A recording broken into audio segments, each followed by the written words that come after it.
In the vast expanse of the cosmos, where stars shimmered like scattered diamonds against an infinite black canvas, there existed a realm unlike any other. The planet of Velora was a breathtaking marvel, a world bathed in hues of violet and gold, its skies alive with auroras that danced perpetually above towering crystalline cities. Among these ethereal spires stood the celestial citadel, home to Empress Neria Valisara, ruler of the Zytherian Empire. She was no ordinary sovereign. She was revered as much for her beauty as for her unparalleled intellect and power. Neria's presence commanded awe wherever she ventured. Her skin glowed softly with an inner luminescence, shifting between shades of opalescent silver and deep indigo depending on her mood. Her eyes, large and almond-shaped, shimmered like twin galaxies, reflecting not just light but entire worlds within their depths. Her regal attire consisted of flowing garments woven from threads spun by bioluminescent creatures native to Velora's moonlit oceans, each piece radiating faint pulses of color that seemed almost alive. Around her neck hung the scepter of Ethon, a jewel said to contain fragments of primordial energy itself. Yet, despite her magnificence, Empress Neria ruled with a quiet solitude. As the supreme authority over countless star systems, she had long since grown accustomed to being surrounded by deference rather than genuine companionship. Her courtiers were brilliant but distant, their interactions steeped in protocol and reverence. Even among her closest advisors, there lingered an unspoken understanding. Neria was untouchable, both literally and figuratively. Her perfection rendered her inaccessible, even to those who served her most faithfully. It was during one such moment of reflection, seated upon her obsidian throne beneath cascading streams of liquid light, that Neria found herself contemplating the emptiness at the heart of her empire. Despite commanding legions of loyal subjects and wielding unimaginable power, she could not escape the gnawing sense of isolation that followed her like a shadow. Her thoughts often drifted toward the stories brought back by explorers, tales of strange, primitive beings inhabiting faraway planets, living lives so vastly different from hers.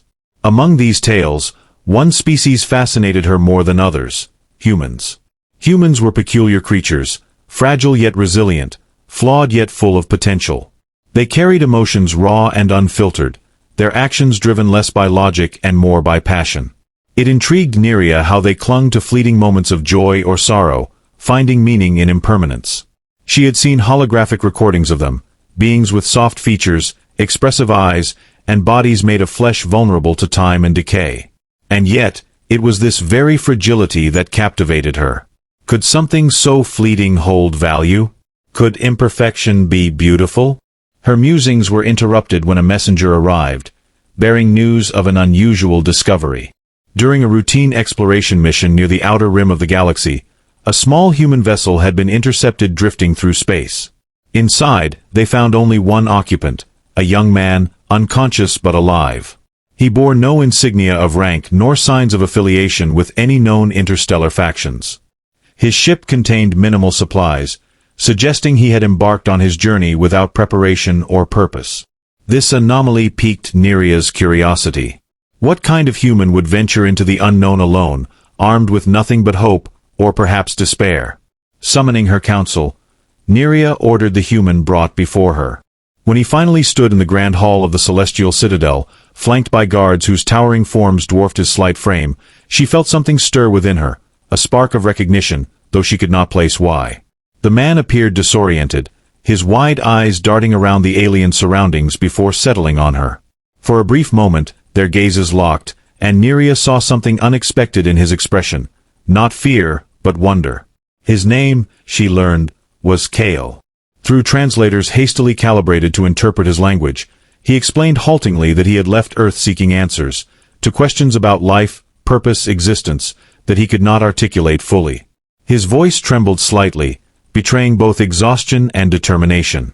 As he spoke, Neria observed him closely.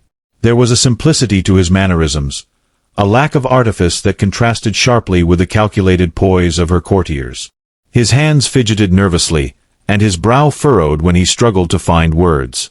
Yet, there was also a quiet strength in the way he met her gaze, refusing to look away despite the overwhelming disparity in their stations. Empress Neria decided then and there that Kale would remain on Velora, not as a prisoner, but as a servant in her personal chambers. The decision surprised even her advisors, who questioned the wisdom of allowing a foreigner such proximity to their sovereign. But Nerea dismissed their concerns with a wave of her hand. "He intrigues me," she declared simply, "and I wish to understand him." Thus began a chapter in the history of the Zytherian Empire that none could have foreseen. Little did Nerea realize, however, that bringing Kale into her world would awaken desires and vulnerabilities buried deep within her heart, and challenge everything she believed about herself, her reign, and the nature of connection itself. Kale's first days in the celestial citadel passed in a haze of bewilderment and awe. The towering crystalline structures refracted light in ways that painted rainbows across every surface, while the air carried a faint hum of energy that seemed to resonate with the pulse of the planet itself. To him, it was as if he had stepped into a dream, one where reality bent and shifted according to laws incomprehensible to his human mind. Every corner of the citadel whispered secrets of advanced technology and ancient traditions, blending seamlessly into an environment both alien and strangely inviting. The role assigned to him by Empress Nerea was simple enough in theory: assist in maintaining her private quarters, attend to minor tasks, and ensure her comfort throughout the day. Yet, nothing about this arrangement proved straightforward. From the moment he entered her chambers, Kale found himself overwhelmed not just by the opulence surrounding him but by the sheer presence of the Empress herself. Though she rarely spoke directly to him, her eyes often lingered on him, studying him with an intensity that made his skin prickle. It wasn't hostility or disdain, it was something far more complex, a mixture of curiosity and something akin to yearning. For her part, Nerea wrestled with emotions she hadn't anticipated. At first, she justified her fascination with Kale as purely intellectual. Here was a specimen unlike any she had encountered, an embodiment of humanity's contradictions. His movements were clumsy compared to the fluid grace of her own people, yet they carried an authenticity that drew her attention. When he stumbled while carrying a tray of delicate instruments crafted from neutronite, she caught herself suppressing a smile instead of issuing a reprimand. When he marveled aloud at the floating luminescent orbs adorning her ceiling, mistaking them for stars trapped indoors, she felt an unfamiliar warmth spread through her chest. But it wasn't merely Kale's quirks that captivated her, it was his humanity. In his laughter, there was no calculation, only pure delight. In his silences, there was thoughtfulness rather than evasion. And when he occasionally glanced at her, his expression held neither fear nor servility, but a quiet acknowledgement of her as another being, albeit one vastly different from himself. This equality, however illusory, unsettled her deeply. How could someone so fundamentally inferior make her feel so unbalanced? As weeks turned into months, their interactions became increasingly charged. Nerea began assigning Kale tasks that kept him close to her side, fetching scrolls from the library, preparing her ceremonial robes, even accompanying her on short walks through the gardens outside the citadel. Each request was framed as practical necessity, but both of them knew better. Kale noticed how her pace slowed whenever he lagged behind, how her fingers brushed as longer than necessary when handing him objects. He couldn't explain why, but these moments filled him with a strange mix of trepidation and exhilaration. Was it possible that someone as powerful and remote as the Empress could see him as more than just a servant? For Nerea, the growing attachment was both thrilling and terrifying. She tried to rationalize it, telling herself that Kale's presence provided novelty, a distraction from the monotony of ruling an empire. Yet, late at night, when the citadel fell silent and she lay awake staring at the swirling constellations projected onto her chamber walls, she admitted the truth to herself: she craved him. Not in the way one might crave power or knowledge, but in a way that defied explanation. It wasn't just his company she sought, it was the way he made her feel alive, as though her carefully constructed existence had suddenly gained depth and texture. One evening, unable to resist any longer, Nerea summoned Kale to her private study. The room was bathed in soft golden light, emanating from panels embedded in the walls. She stood near a large viewport overlooking the city below, her figure outlined against the shimmering skyline. "Kale," she began, her voice steady despite the storm raging within her, "do you know why I chose you to serve me?" He hesitated, unsure whether honesty or diplomacy was expected.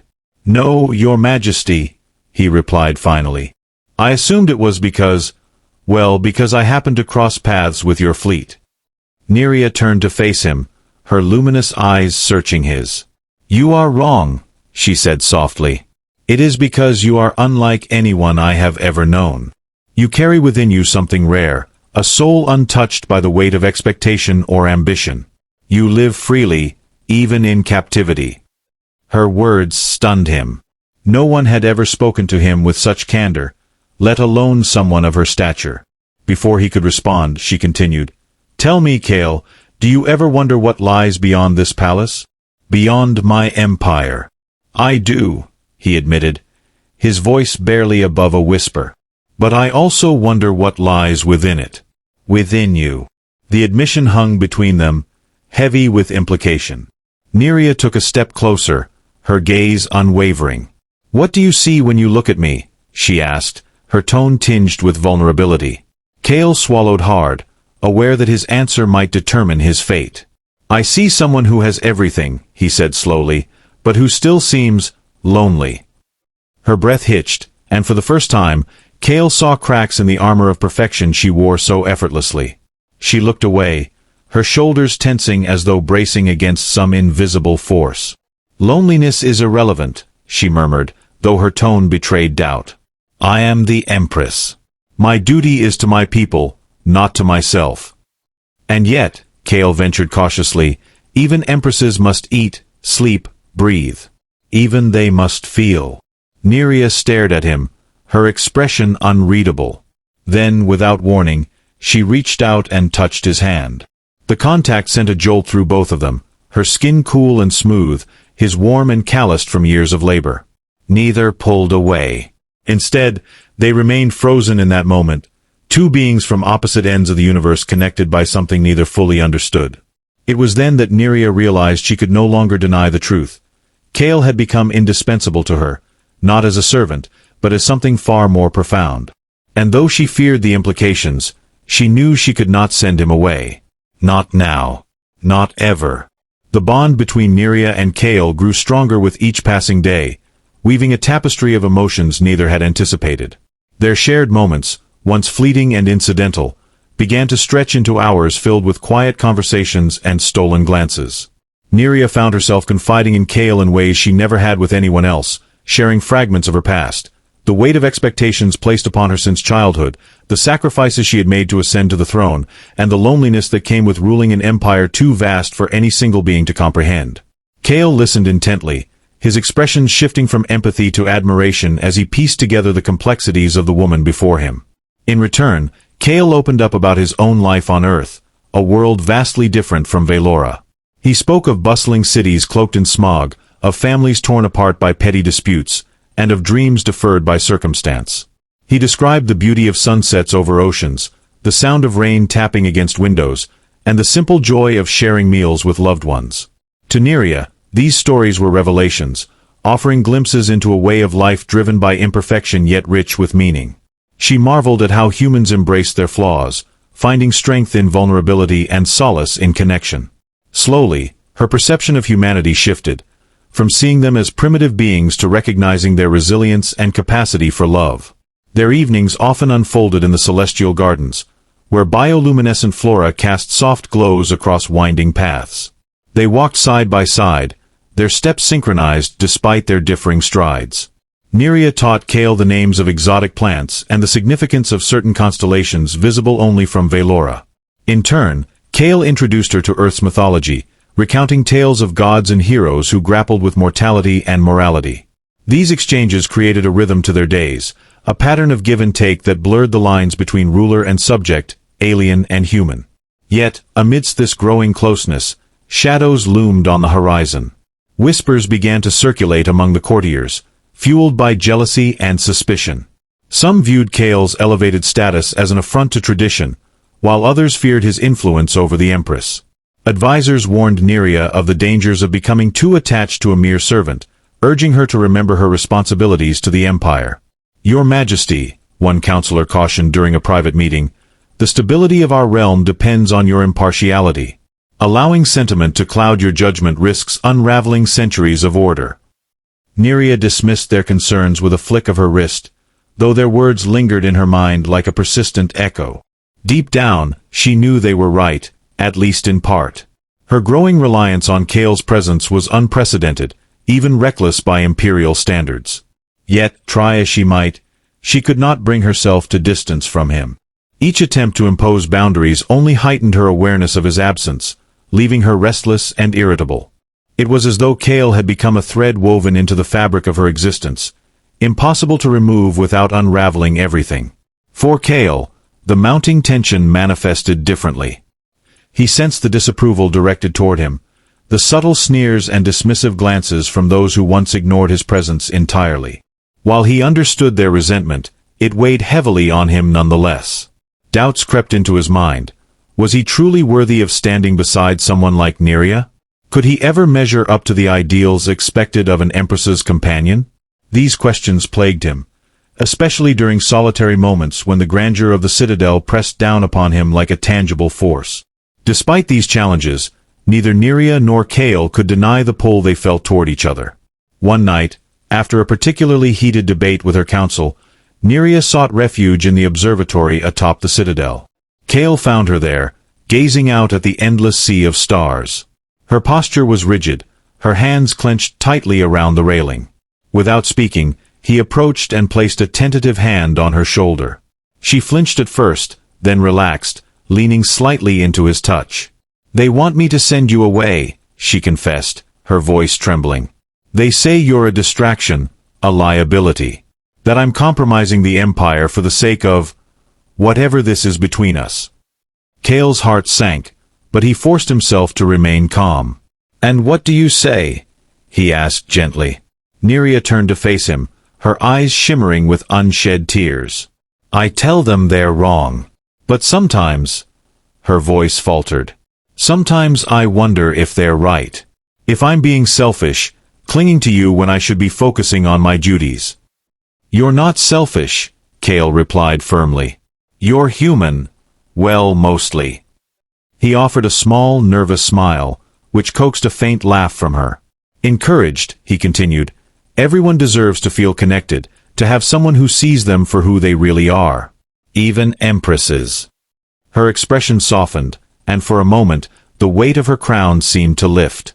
Reaching out, she cupped his face in her hands, her touch feather-light yet electrifying.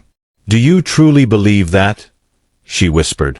"I do," he said, his voice steady despite the turmoil within him.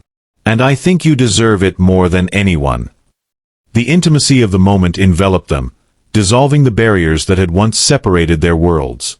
For the first time, Neria allowed herself to fully embrace the possibility that her feelings for Kale were not a weakness but a source of strength. Yet, even as they stood together under the watchful gaze of a million stars, the specter of uncertainty lingered. The future remained unwritten, and the path ahead promised to be fraught with challenges neither could foresee. As the whispers of discontent within the celestial citadel grew louder, Empress Neria found herself increasingly torn between her burgeoning feelings for Kale and the demands of her imperial duties. The weight of governance, always present but previously manageable, now seemed insurmountable. Her council meetings dragged on endlessly, each session punctuated by veiled criticisms and thinly disguised threats. The advisors, emboldened by the murmurs of dissent among the populace, pressed her to sever ties with Kale, framing their arguments in terms of political stability and the sanctity of tradition. Yet, despite their relentless pressure, Neria remained resolute. Her resolve was not born of defiance alone, but of a deepening understanding of what Kale represented to her. In his presence, she found a clarity and peace that eluded her in the sterile corridors of power. Kale's humanity, with all its imperfections, offered her a mirror to reflect upon her own existence, a chance to explore facets of herself long suppressed under the mantle of empresshood. His laughter, genuine and unguarded, reminded her of the joy that lay beyond the reach of protocol and ceremony. His questions, often naive but always sincere, challenged her to reconsider the foundations of her rule. However, this internal struggle took its toll. Neria began to withdraw from public appearances, her once frequent visits to the outer provinces dwindling to rare occasions. Rumors spread like wildfire, painting her retreat as evidence of weakness, a crack in the armor of the invincible Empress. The media, controlled though it was, began to hint at scandal, fueling speculation about the nature of her relationship with the human servant. Political opponents seized upon these murmurs, using them to rally support for reforms that would curtail her powers and restore what they deemed the natural order. Amidst this turmoil, Kale grappled with his own set of challenges. His initial wonder at the alien world had given way to a profound sense of responsibility. He recognized the precarious position he occupied, not just as a servant to the Empress but as a symbol of change in a rigidly hierarchical society. Every interaction, every word he spoke, carried potential repercussions. The hostility he faced from certain factions within the court hardened his resolve to prove his worth, not just to Neria but to himself. He threw himself into learning the intricacies of Zytherian culture, mastering their language and customs with a diligence that impressed even the sternest of tutors. Despite the external pressures, the bond between Neria and Kale continued to flourish. Their stolen moments together became sanctuaries of normalcy in an increasingly chaotic world. They explored hidden corners of the citadel, discovering forgotten chambers and secret gardens where they could momentarily escape the prying eyes of the court. In these secluded spaces, they allowed themselves to dream of a future where their differences might not define them, where love could transcend the boundaries of species and station. Yet, as much as they cherished these moments, the specter of reality loomed large. Neria knew that her position demanded sacrifices, and the thought of losing Kale was a torment she could scarcely bear. Kale, too, wrestled with the knowledge that his presence might ultimately destabilize the empire he had come to admire. Together, they navigated a labyrinth of emotions and obligations, each step forward accompanied by the haunting possibility of having to turn back. In the quiet of the night, as the citadel slumbered and the stars watched silently, Neria and Kale often found themselves gazing out at the vast expanse of the universe. The infinite possibilities it held were both a comfort and a curse. For in those moments, they dared to imagine a life unfettered by titles and expectations, a life where they could simply be two souls bound by love and mutual respect. But as dawn broke over Velora, casting its ethereal glow over the crystalline spires, they were reminded anew of the formidable obstacles that lay between them and such a destiny. Even as Empress Neria and Kale forged a deeper connection amidst the swirling chaos of court politics, unforeseen complications arose from the most unexpected quarters. Scientific anomalies began manifesting within the Citadel's hallowed halls, subtle at first, then increasingly alarming. Instruments designed to monitor atmospheric conditions started showing erratic readings, and the once stable energy fields that powered the palace flickered unpredictably. Chief among these disturbances was the mysterious behavior of the Scepter of Ethon, the sacred jewel hanging around Neria's neck. Its pulsating light, usually a steady rhythm echoing the heartbeat of the universe, now fluctuated wildly, mirroring the emotional turmoil of its bearer. The scientific council, led by the venerable astrophysicist Oren Velos, convened urgently to investigate these phenomena. After days of rigorous analysis, they presented their findings to Neria in a tense meeting. "Your Majesty," Oren began, his voice grave, "the anomalies appear linked to external influences. Specifically, the presence of non-native entities within the citadel." His eyes darted briefly toward Kale, who stood quietly in the corner, before returning to Neria. Neria's heart sank as she processed the implications. Could Kale's mere existence be disrupting the very fabric of her world? The thought was unbearable, yet the evidence was undeniable. The scepter, attuned to the cosmic energies of Velora, reacted adversely to the unique biosignature of human life. It was as if the planet itself rejected Kale, viewing him as an intruder threatening its equilibrium. Kale, sensing the gravity of the situation, stepped forward. "If my presence is causing harm, I will leave," he offered, his voice firm despite the ache in his chest. "I never intended to disrupt your world." "No." Neria's response was immediate and fierce. She turned to her council, her eyes blazing with determination. "There must be another solution. We cannot simply exile him based on assumptions." Oren hesitated, then nodded. "We shall endeavor to find a means to harmonize the energies. Perhaps a containment field or a recalibration of the scepter's resonance could mitigate the effects." While the scientists worked tirelessly on a technical solution, the social landscape within the citadel grew more volatile. News of the disturbances leaked to the public, sparking panic and outrage. Protests erupted in the streets, with factions calling for Kale's immediate removal. Some even suggested drastic measures, including the dismantling of the human's influence entirely. Amidst this unrest, an enigmatic figure emerged, a former high-ranking general named Thalric Vorn, who had been disgraced and exiled years ago. Capitalizing on the chaos, Thalric rallied dissidents, promising to restore order by any means necessary. Thalric's rise posed a direct threat not only to Kale but to Neria's reign itself. His charisma and military acumen swayed many, creating a dangerous schism within the empire. Secret messages began arriving at the citadel, each one more menacing than the last. "Step aside, Empress, or face the consequences," one read, and signed but unmistakably penned by Thalric. Faced with these mounting challenges, Neria made a bold decision. She announced a public address to reassure her people and assert her authority. Standing on the grand balcony overlooking the capital, she addressed the throngs gathered below. "My beloved citizens," she began, her voice resonating with power and compassion, "we stand at a crossroads. Fear and division seek to undermine the unity we have built. But I assure you, we will overcome this trial together. General Thalric's threats will not dictate our future. We are stronger than any force that seeks to divide us." Her speech stirred a mixed reaction. While many rallied to her side, inspired by her courage, others remained skeptical, their loyalty shaken by the ongoing disruptions. Back inside the citadel, Neria and Kale huddled together, strategizing their next moves. They realized that solving the scientific puzzle was crucial not just for Kale's safety but for the stability of the entire empire. As days stretched into weeks, the strain took its toll. Neria's usual composure frayed at the edges, her nights plagued by insomnia and anxiety. Kale, too, bore the burden heavily. His optimism dimmed by the realization that his love for Neria might indeed come at too great a cost. Yet, amidst the darkness, small victories emerged. The scientific team reported progress in stabilizing the energy fields, and pockets of resistance against Thalric's insurgency began forming, bolstered by Neria's impassioned plea for unity. In the quiet moments stolen between crises, Neria and Kale clung to each other, drawing strength from their shared resolve. "We will find a way," Neria whispered one night, her head resting against Kale's shoulder. "For you, for us, for everything we believe in." Kale nodded, his heart swelling with a mixture of hope and fear. "Together," he replied, his voice steady, "we can face anything." Little did they know, the greatest test of their bond, and their leadership, was yet to come. As the empire teetered on the brink of upheaval, the choices they would soon face would redefine not just their relationship, but the destiny of Velora itself.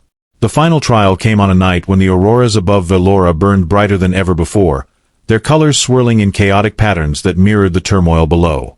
Thalric's forces launched a coordinated assault on the celestial citadel, breaching its outer defenses with weapons thought long obsolete. The air crackled with energy as battles erupted in the crystalline halls, shattering the illusion of invincibility that had once cloaked the empire. Neria stood at the heart of the chaos, her scepter glowing fiercely as she wielded its power to repel the invaders. Beside her, Kale fought not with weapons but with ingenuity, using his knowledge of Earth's simpler technologies to disable enemy systems. Together, they moved like two halves of a whole, their connection fueling an unspoken understanding of each other's needs. But the cost of resistance was high. The citadel's foundations trembled under the strain, and the anomalies caused by Kale's presence reached a crescendo. The scepter of Ethon pulsed erratically, threatening to destabilize the entire planet. Realizing what had to be done, Kale turned to Neria, his expression resolute. "I have to leave," he said, his voice steady despite the tears in his eyes. "It's the only way to save your world." "No," Neria cried, clutching his arm. "I won't lose you again, not after everything we've built." "You won't lose me," Kale replied softly. "You'll carry me in your heart, just as I'll carry you in mine. This isn't goodbye, it's a chance for both our worlds to heal." With a heavy heart, Neria activated the ancient portal buried deep within the citadel, its shimmering surface rippling like liquid starlight. As Kale stepped toward it, he paused and looked back at her one last time. "Promise me something," he said. "Promise me you'll keep fighting, for unity, for love, for everything that makes life worth living." "I promise," Neria whispered, her voice breaking. As the portal closed behind him, the citadel fell silent, the invaders retreating as the scepter's light stabilized. Neria sank to her knees, the weight of loss pressing down on her. Yet, amidst the grief, she felt a spark of hope, a reminder of the bond they shared and the lessons he had taught her. In the weeks that followed, Nerea emerged stronger and wiser, her rule marked by compassion and inclusivity. She opened diplomatic channels with distant planets, including Earth, fostering alliances built on mutual respect. Though Kale was gone, his influence lived on, shaping a new era of peace and understanding. And somewhere, across the vast expanse of space, Kale gazed up at the stars, knowing that no matter how far apart they were, their souls remained intertwined. For love, like the cosmos itself, was infinite, and neither time nor distance could extinguish its light.